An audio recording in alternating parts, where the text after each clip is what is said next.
So what incentive does somebody have who lives a life of comfort? I like my life. I don't feel anti-Semitism. How do you get that person to Even if there was no anti Semitism, the truth still needs to be taught and shared. We're a light to the nations in peacetime as well.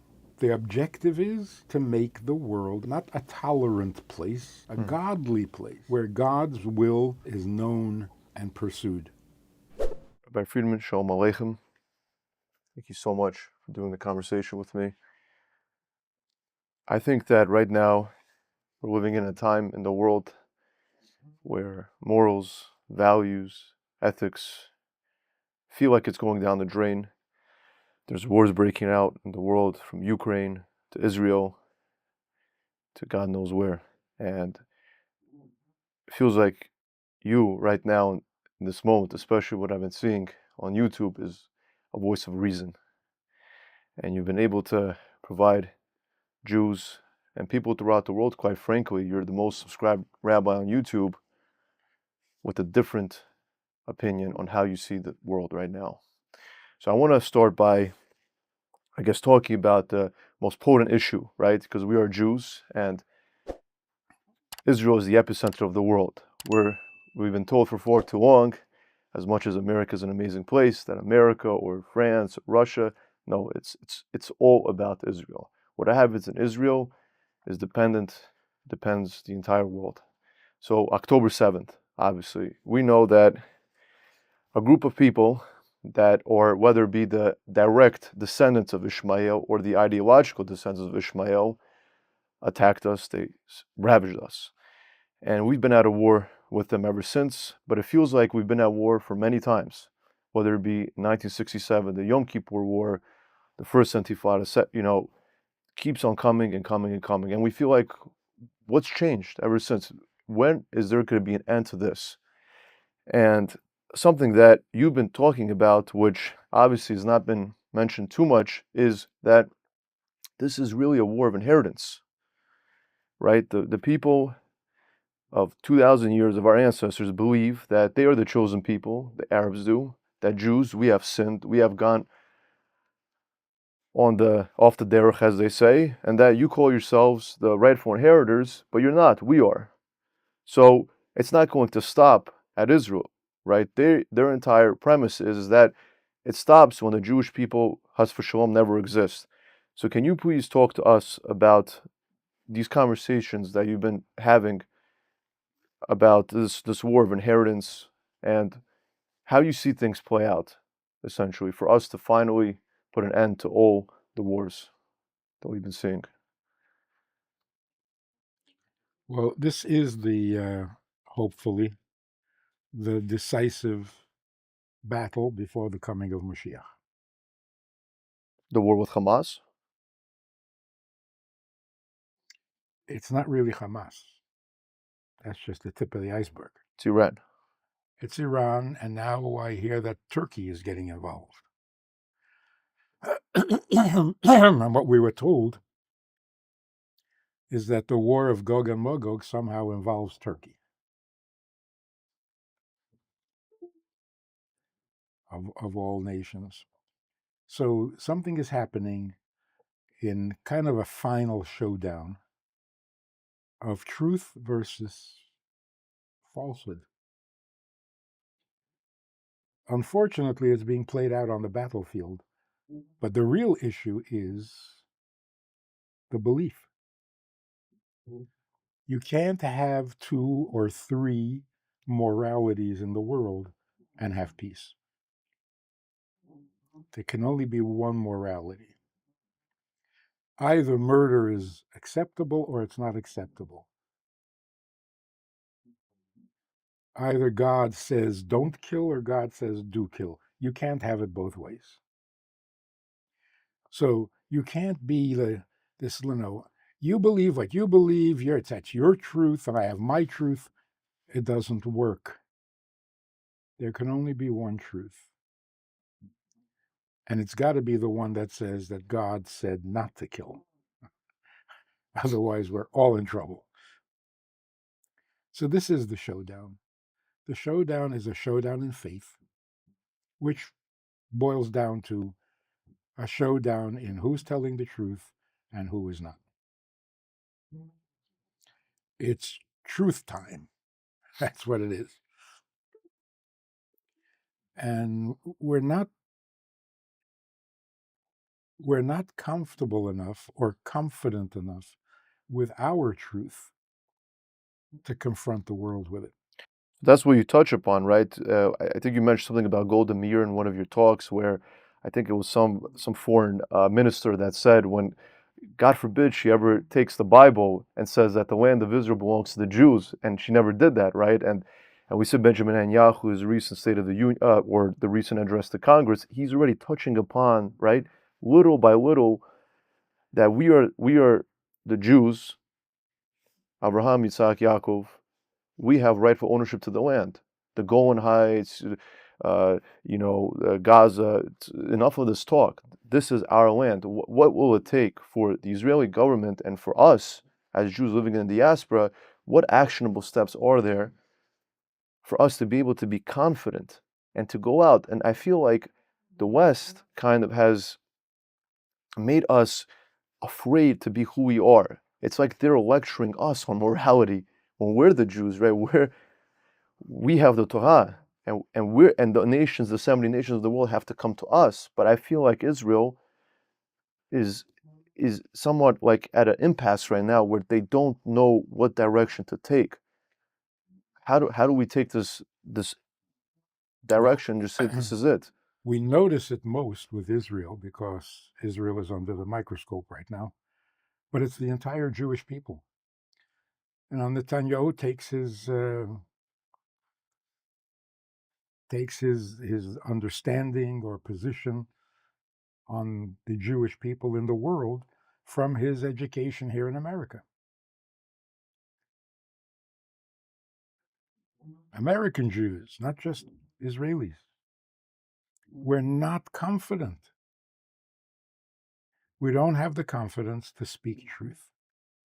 So Netanyahu kind of couches it in self-defense argument. Israel has a right to exist because it's a democracy. Because it's like Yeah. I can't listen to this anymore. I'm sorry. So yeah, he quoted the Torah, but what he said was, we lived there, so we have a right to it. That's true. Not the whole truth. Not the whole truth. No. So it's not just Israel. The world in general is very lost in terms of morality, completely confused about God. What did God say? What does God want? Nobody knows anymore. Those who claim to know are not very tolerant.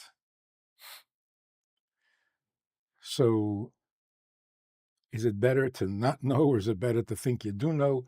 It's a mess. And that's why, consciously or subconsciously, the world turns to Israel. The Jewish people, they know.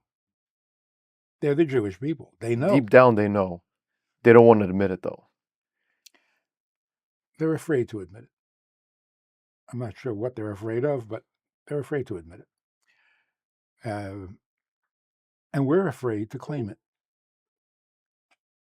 We're afraid to say we are the chosen people. Why are we afraid? Because we've been abused for that for so many years. It's like an abused wife. No, if I say the truth, then he'll hate me. Then he'll hate me. Well, he's been abusing you for 2,000 years. I think it's time to just tell the truth. So here's two problems. The first question is, do you know the truth? What you believe and what you say and what you preach, is it the truth? And secondly, do you think it makes a difference? There are Jews who know that this is the truth, but they're also convinced that nobody cares. So we'll get up and I'll say the truth. Nobody's going to buy it. It's almost like, I think it's true, but nobody else will. So what are you left with? Keep lying, keep playing the political game, manipulate, maneuver. If you don't believe in the power of the truth, then what good is it to know the truth? So these are the two issues. We need to know that Torah is the truth about God and morality and the purpose of existence. And we need to be absolutely confident that when you say it, people will hear it. And when you hear truth, you don't argue. That's the story with Golda Meir. Yeah, well, if you want to just like share it real quick. Yeah, she was prime minister. She was coming to the States for a summit meeting, and the press conference before she arrived, the spokesman said, "We just hope she doesn't come here with a Bible under her arm and say that the land is theirs because it's in the Bible." And this one editor of the Yiddish paper was intrigued by that and said, "Well, what if she does? Would it bother you?" And he said very earnestly, "We're not officially a Christian country, but if you quote the Bible, what are we supposed to say? But you got to quote it with conviction." With conviction. Mm. So it sounds like there has to be like a mass movement of sorts, right? It doesn't sound like an overnight type of thing. Education, like if somebody grew up their entire life believing something that's not true, it's like go back to kindergarten. Like you have to go back and start with the ABCs, right? And so are you talking about educating the world, the non-Jews, or should we educate first ourselves? Like go through the entire, I would say, yeshivot process. If they're, like that's a long period, right? So does that sound what it's first we have to all go through like Hopefully not. Education is a slow process, that's true. But the recognition of truth is instantaneous. Once you know this is the truth, then you'll want to learn more. hmm So the education process comes after the fact. after? First, the facts, man, just the facts. Then you study it, you analyze it, But truth doesn't come from study. Truth is true. hmm And if you say it, it resonates. There's something about truth, not the force of your personality or your conviction. There's something about truth that is undeniable. That's what makes it true. hmm And I'm talking about honest. I'm not saying be honest. That's also something that has been lost. But we're not talking about honesty. We're talking about truth with a capital T, which means that which always was and always will be. That's hmm true. If it wasn't always and it won't always be, then it's not true. hmm So, first we've got to state the truth, which grabs people's attention. Then we start the education process, and maybe that's Mashiach's job to hmm be the grand teacher. hmm So like all these different organizations that are really good, obviously Jewish organizations that combat anti-Semitism, and they spent hundreds of $1 millions a year on marketing, right? Doing all these research reports about how to, but you're saying to combat, I guess, anti-Semitism is just speak the truth, from what I understand. Like, let's go away with let's put that $100 million somewhere else. Yeah, it doesn't make sense to tell the anti Semite that he should be a nice person because anti Semitism has Is- been around for a long time. Yeah. What is your point by that? It's like they take people to a Holocaust museum after like a anti-Semite. It's like this guy is enjoying his time there. You can't keep telling the world everybody hates us. Well, can they all be wrong?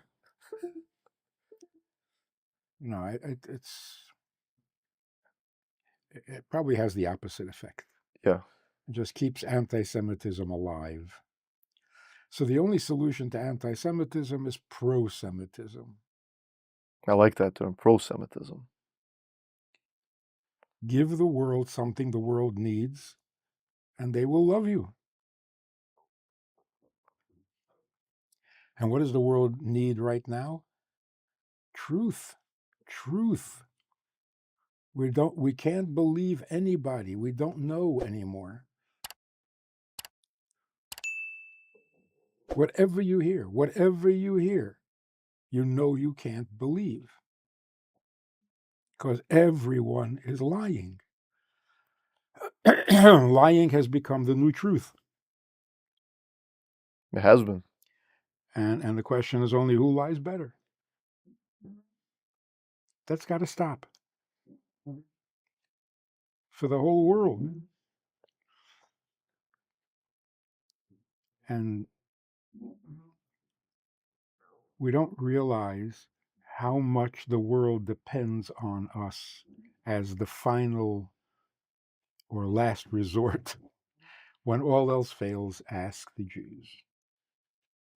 Everything else has failed. So we're there now. And that's why the focus and the attention of the world is on Israel. It shouldn't be. It's not that significant politically. It's not, because if you look at it like the Uyghurs in China or the Syrian, all over the world, there's worse, you would say, that's happening, but everybody's focused on us. It's because they know, like you say, that we are the men of wisdom. That somehow the solution's got to come from Israel. Hmm. But then, a lot of, especially in America, a lot of Jews are, I would say, they're very comfortable, right? Especially, with people who live in Miami, Florida. It's like an oasis right now over there, right? So what incentive does somebody have who lives a life of comfort, who lives a life, listen, I'm just trying, like, I don't care. Like, I like my life. I don't feel anti-Semitism. How do you get that person to, Even if there was no anti Semitism, the truth still needs to be taught and shared. We're a light to the nations in peacetime as well. So it's not only about war. The war is the trigger, but the objective is to make the world a godly place, not a tolerant place, a Hmm, godly place where God's will and God's purpose is known and pursued. We're not being asked to give up our comforts. no. No, not at all. But we know, like, the final pilgrimage is going to be Eretz Israel. However, if somebody's living a life of comfort here in America, what would make them want to make Aliyah? What would make them want to go to Israel? When they Yeah, look at Israel and said, economy's tough there, there's wars there. yeah. But if Like, what extra business deal do I need to have? What extra thing is left for me here in America that's keeping us here? I guess that's kind of like a little transition to what a bit about Mashiach right now, but I guess since we brought it up, what's that little extra thing that we have to do here to finally say, okay, we could go back? turn this into a holy land, why should, in this entire globe, why should there be one tiny little slice of real estate that is holy? And the rest of the world doesn't have to be holy? I'm not sure it does. Yeah, the whole entire world does. But are you saying that does that start with, do Jews have to be in America for that, or can we do that after we would travel to Israel? So do we have to be present in the land? We are. Take Right? The a, reality, the reality is we we are. take a hint from that. Right. God put us here with a mission. So the Holy Land is like a salesman's sample. See, here's what a Holy Land should look like. Now make every other place holy. But if there's no Jews in, let's say, Dagestan, or there's no Jews really in Africa, you would say, so are those places not? I mean, obviously they have to be holy, but there's no Jews living there. They'll get their information secondhand. Telegram They'll get it on the internet. and the internet. So in America, we have to be here. Yes. Now, what's going to happen once America becomes a holy land? Do we still stay here or do we all go to Israel? Well, if this becomes Israel, holy land, then we're there. Mm-hmm. For pilgrimage, for Yom Tov, you have to go to Yerushalayim. Mm-hmm. But if the whole world becomes holy land, then this is Eretz Yisrael. That's a revolutionary idea. It is because you would think that they say when the Messiah will come that he will gather all the exiled Jews back into the land of Israel. So so you're saying that would happen and then we would go back? I'm not sure. Mm-hmm. I don't know whether it means literally going to the Middle East, Right, to the physical Jerusalem. or that when the world becomes godly, then wherever you are, you're in Eretz Yisrael. Mm-hmm.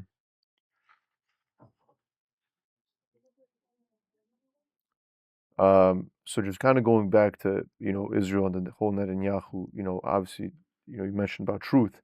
So currently the government in Israel, obviously it's a parliamentary system that was inherited to us by the British.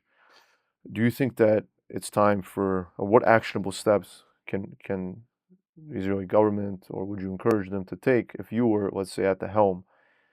I mean, obviously, it's tough. Nobody wants to be in that position, obviously. Yeah, I don't envy him. But if you were, what actionable steps can we take? Would you to make our government more representative of? I guess the first thing is to let the world know that we don't live by the rules of the Geneva Convention Mm-hmm. or the Oslo Accords or whatever else the United Nations comes up with. We live by the Torah because that's where all morality comes from. And as such, the land is ours. Behave yourself or leave. And there's zero tolerance. Zero tolerance. You hear people speaking on the news. If Hezbollah continues the aggression, we're going to end up at war. If a nation fires a rocket at you, you're at war. 6,000 rockets have come from Hezbollah just in the last couple of months, and we're not at war. One more rocket, and we'll. Proportionality.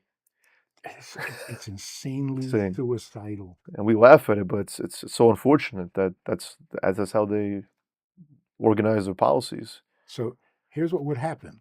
If Israel said, this is now our policy, we live by the Torah, and the Torah says if a nation attacks you, you wipe them out. You don't give them chances. I say, one more, we don't want to really be at war with you.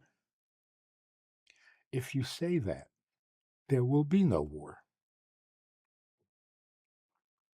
The only reason nations or terrorist groups have the chutzpah to attack Israel is because they know that Israel has a handicap. We can't defend ourselves. Because of what we say. Because of this ridiculous notion that we have to abide by what America says and what the UN says and even what Europe says. You've heard of Europe, right? Yes. That's where the Holocaust was. And we're asking them to approve our morality.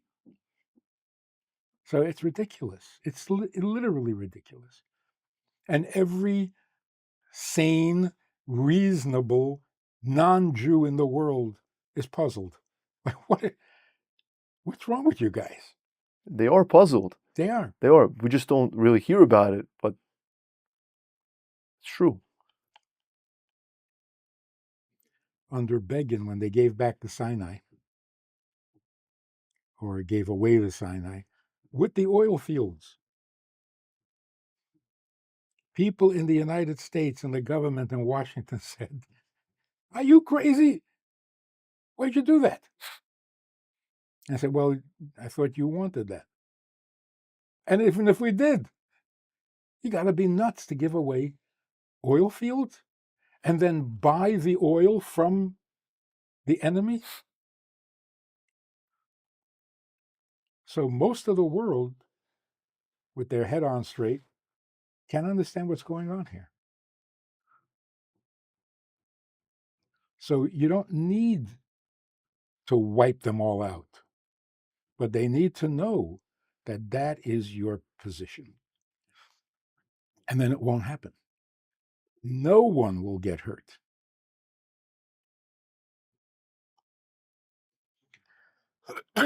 So, in some way, living by the rules of the Geneva Convention encourages war.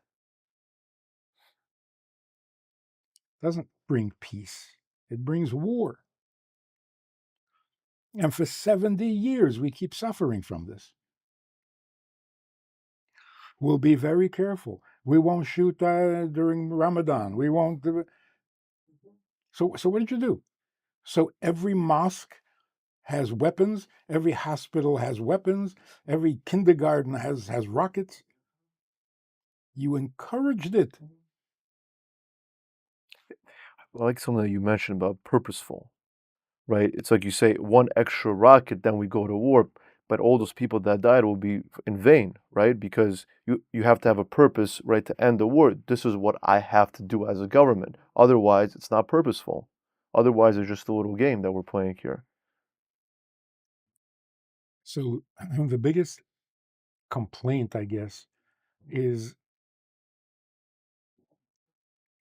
the war in Israel has never ended since 1948. Hmm. It's not many wars, 6 wars, 5 wars. It's one continuous unresolved conflict. And the question is, what is wrong with you? Resolve it. And if you don't know how, well, then I guess having a Jewish state was not such a good idea.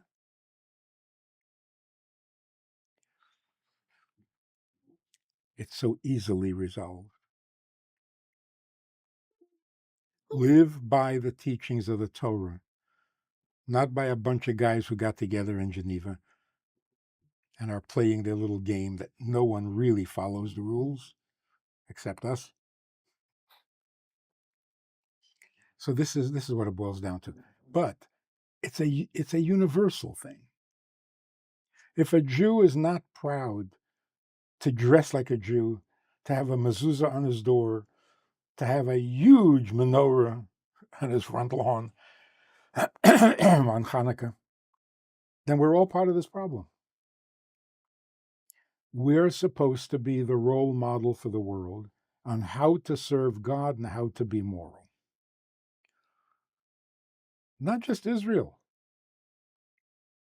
The focus is on Israel, so they got to say something because the camera's on them. But every Jew everywhere in the world.